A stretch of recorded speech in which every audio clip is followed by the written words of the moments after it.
Welcome back to Dead Smoke Radio. I'm your host, the Phantom Hater, haunting your feed with radio waves straight from the other side of the grave. And I'm your host, the hash-smoking slasher, slinging dope takes and ripping real reviews. This is Dead Smoke Radio. No signal, no sanctuary. Shout out to everyone who made it through the fog. Whether you're sparking up, hiding out, or running from the shadows, you've locked into Dead Smoke Radio. Transmission's live, and the smoke's only getting thicker. Special shout out to the Dead Smoke Radio Discord, the real gravekeepers, keeping this station alive.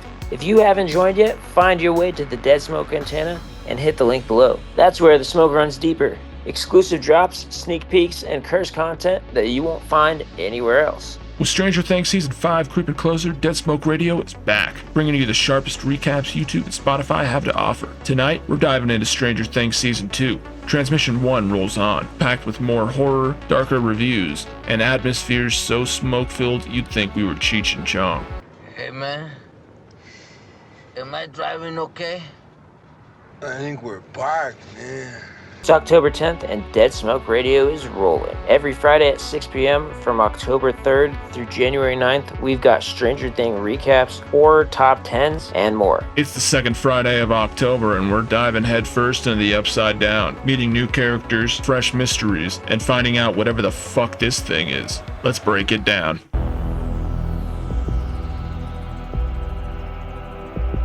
This episode opens with a robbery involving a mysterious girl named 8, immediately showing that 11 is not the only one with psychic abilities. Boom.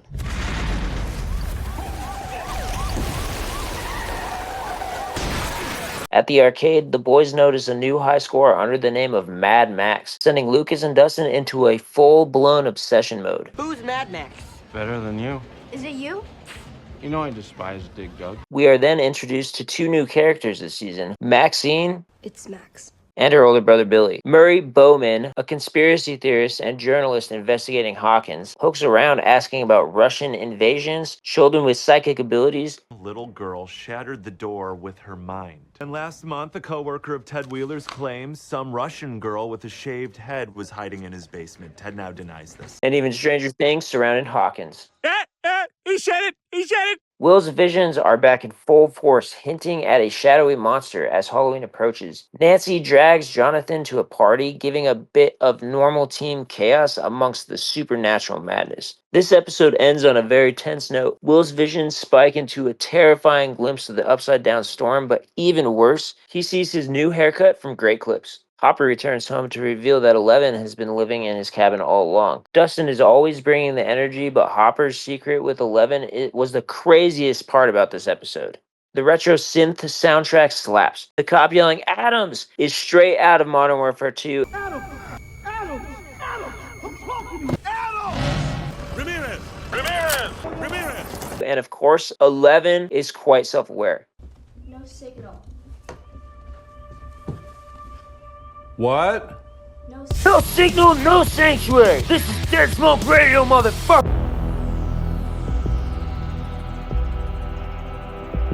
Beginning with the first of many flashbacks, 11 escapes the Upside Down through a hole in the wall at school.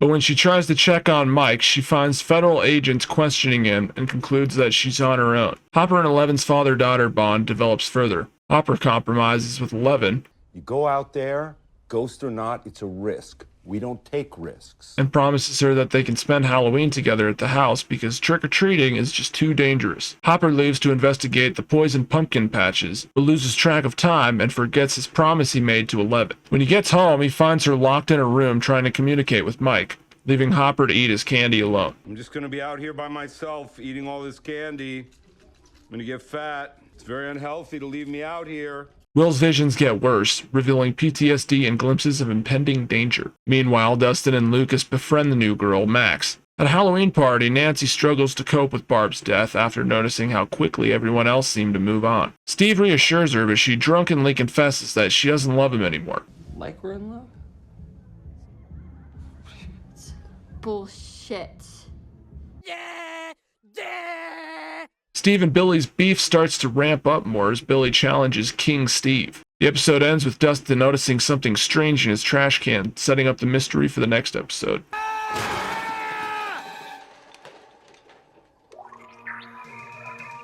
Holy shit. Hopper was definitely the star of the episode, showing he cares, but he struggles. Will can't even go trick-or-treating without having nom-flashbacks. 11 can't even go trick-or-treating, period. And Lucas's sister giving him grief while taking Halloween pictures. God, you are such a nerd. Shut up. No wonder you only hang out with boys.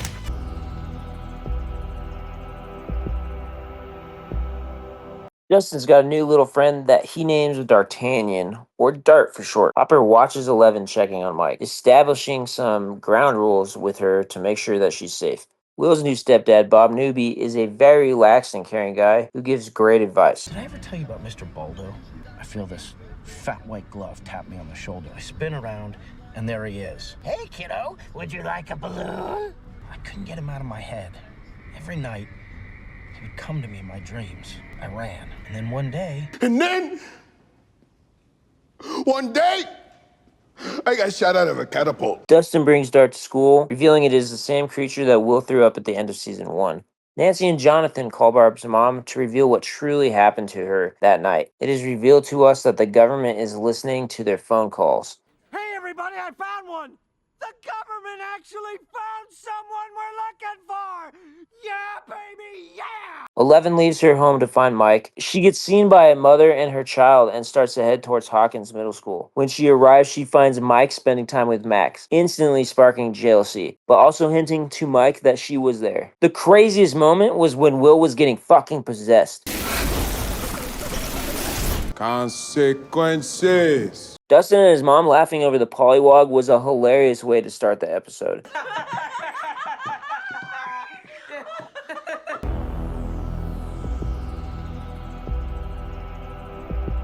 Episode 4 escalates Will's possession. His REM is getting worse, and I don't mean his addiction for the band.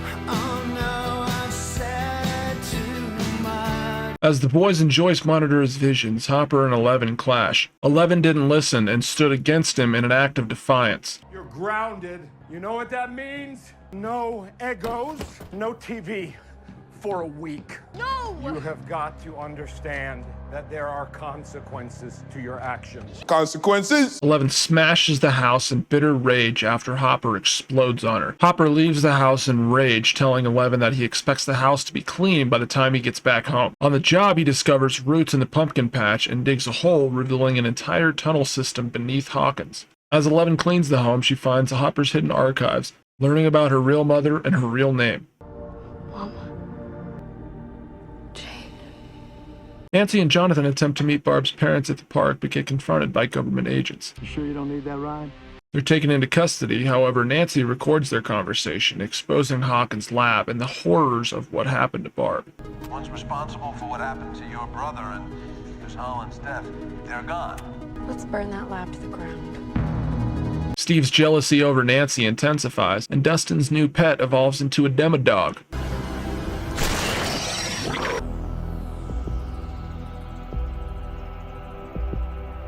Bob pieces together that Will's drawings form a map under Hawkins. But nobody's asking the real question. Where the hell is this kid hiding all those crayons? Joyce and Bob follow that map and explore the tunnels, finding and rescuing Hopper from the vines.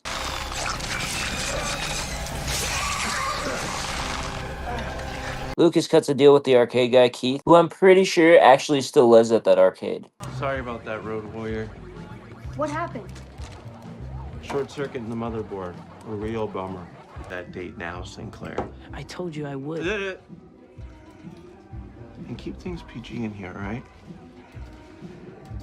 He reveals to Max all the events of season 1, but she doesn't believe him. I just wish she'd had a little more originality, that's all. You don't believe me. Dustin struggles to update Mike and the group about Dart escaping. Sure she's not in your room. Uh-huh. Uh-huh. Thank you so much, Mr. McCorkle. Thank you so much. You are a true lifesaver. All right, this is great.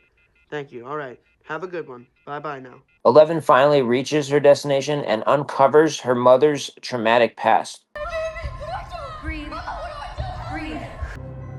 Hey there. Who was there? He took her. Oh, Terry, don't take out Terry!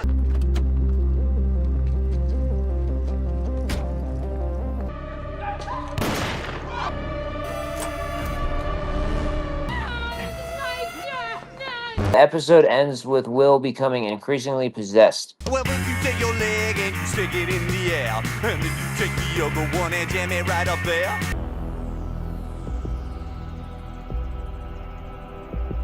Will is rushed to the hospital, suffering amnesia and retaining only partial memories. Have we met before?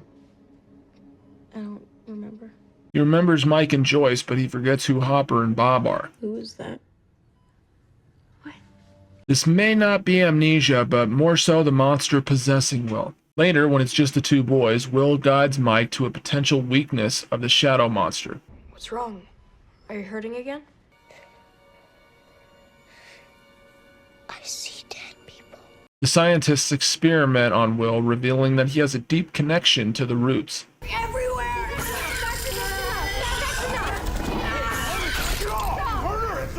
Dustin confides in Steve about his girl problems, and Steve gives Dustin great advice, furthering the bond between the unlikely duo. It's like before it's gonna storm, you know?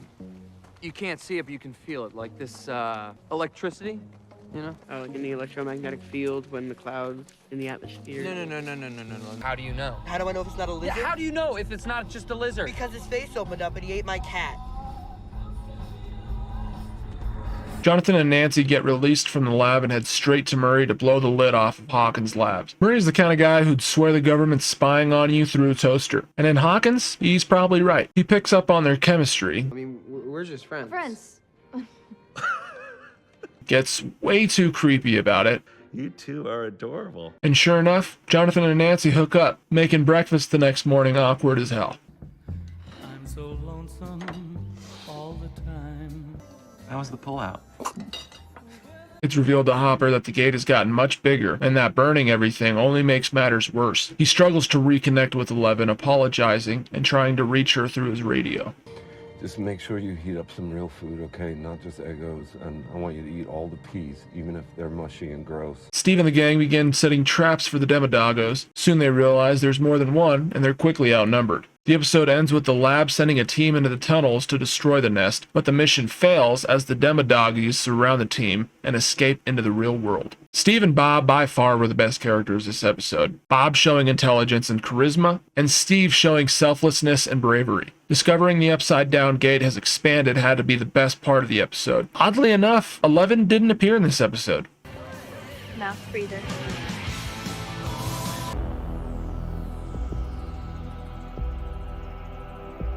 Eleven travels to Chicago to find someone who is possibly her sister, Callie, aka 8. 8 introduces 11 to her gang of misfits. She takes 11 under her wing and they go on a huge crime spree. 8 teaches 11 to embrace her anger to fuel her power. Do it.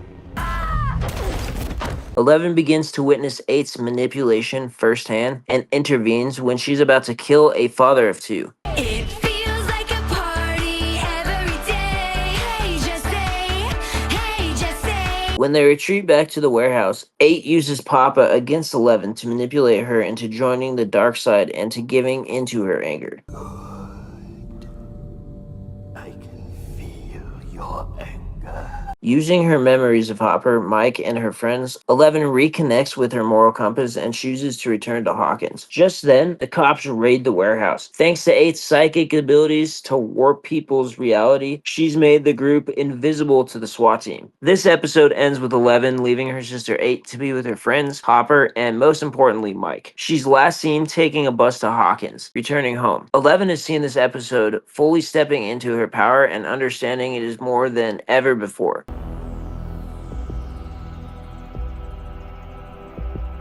Hawkins' lab is overrun. Demodogons break through the barriers and the team scrambles to contain the chaos. Bob heroically volunteers to restore power to the building so that the group can escape.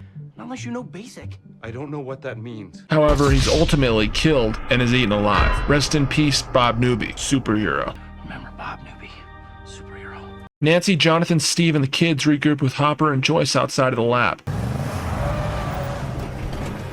They rendezvous at the buyer's home, discussing a way to destroy the creature known as the Mind Flayer. It's the brain. Like the Mind Flayer. They black out the shed to spy on the monster without being detected, using Morse code and memories to communicate with Will. Soon they realize closing the gate is key, but the Mind Flayer figures out their location and storms the buyer's home. The episode ends with the group preparing for an all-out attack, but instead, Eleven returns just in time to prepare for the final battle. There goes my baby.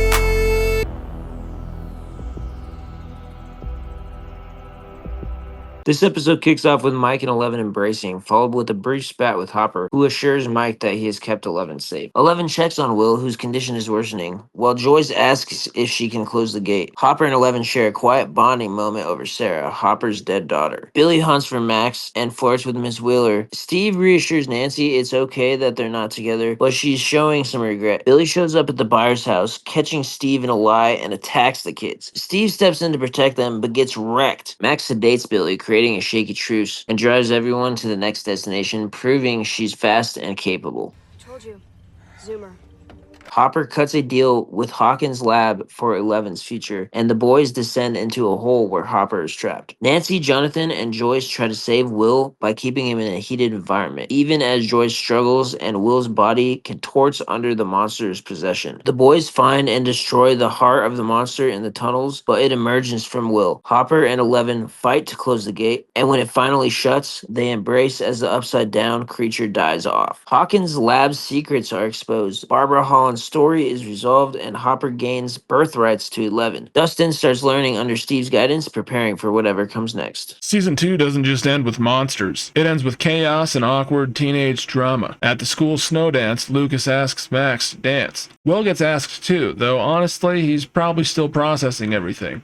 Dustin tries to ask other girls, but he keeps getting rejected, until Nancy swoops in and asks him to dance. Mike is seen standing alone without a date, until Eleven shows up like the little hero she is. Steve's finally found his place, mentoring Dustin and proving that babysitting nerds is just another version of saving the day. Hopper and Joyce step outside for a smoke break, bonding over trauma, tears, and mutual survival skills. The episode wraps up with everyone dancing, smiling, and living their best chaotic teenage life. But just when you think it's over, that monster isn't done. The upside down presence still lingers, watching, waiting, and absolutely itching to kill everyone in Hawkins.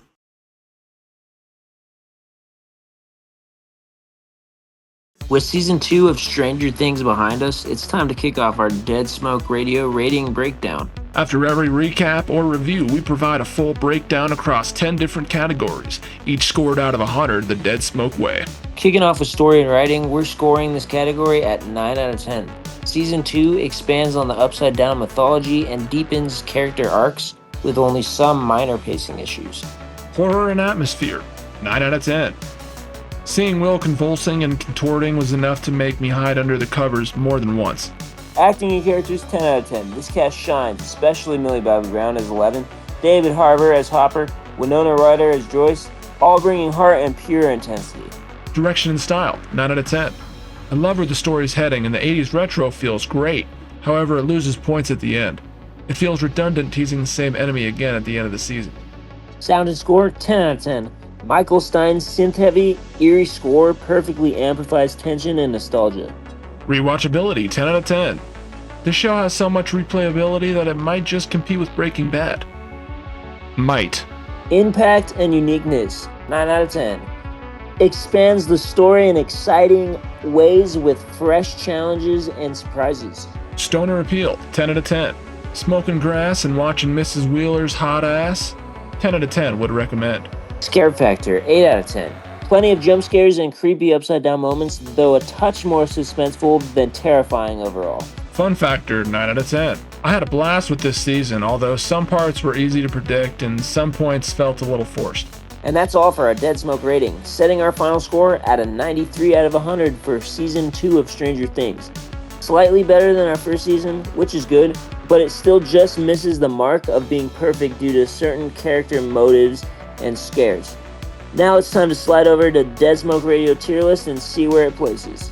With a Dead Smoke Radio score of 93, Stranger Things Season 2 claims the top spot on our tier list, dropping right into the Hall of Flames, S tier, ahead of Stranger Things Season 1. This shit ain't Reggie. Stop sleeping on this show and go watch it now. Seriously. We seem to be reaching the end of our show, but before we sign off, we have a special segment you won't find on any other horror review channel. Straight from the smoky vault of Dead Smoke Radio, Dead Smoke Radio's Declassified Stoner Survival Guide. If you're high as fuck and you find yourself in the middle of a horror movie, use these tips to help you know which smoke is okay to inhale. And let me tell you, it's not that upside down shit. Tip number 14.